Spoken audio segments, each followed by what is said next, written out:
Maria filla, la mare se'n va a treballar. Mira, t'explico. Aquests dies són una mica... un caos, bàsicament. Tu l'únic que has de fer, però tu tranquil, tu l'únic que has de fer és rentar-te els mans 50 vegades, no acostar-te a ningú, no tocar res ni ningú, que hi hagi un metre de distància i sobretot, si algú tus, que arrenca molt ràpid, d'acord? Maria filla, la mare se'n va a treballar, però tu et quedes aquí a casa confinada. No, confinada no, confinada, que vol dir que t'has de quedar aquí sola. És igual, la qüestió és que tens 4 anys, ets molt gran, t'hi vas quedar pel temporal Glòria i no passa ben res.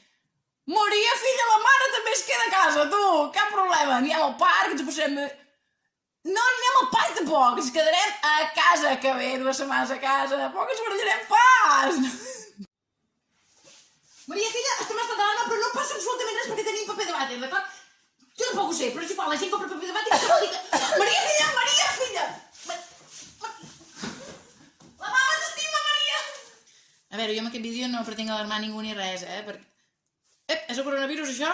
No passa res, perquè tinc paper de vàter! I si tens paper de vàter, pots cagar a gust i aixugar-te bé!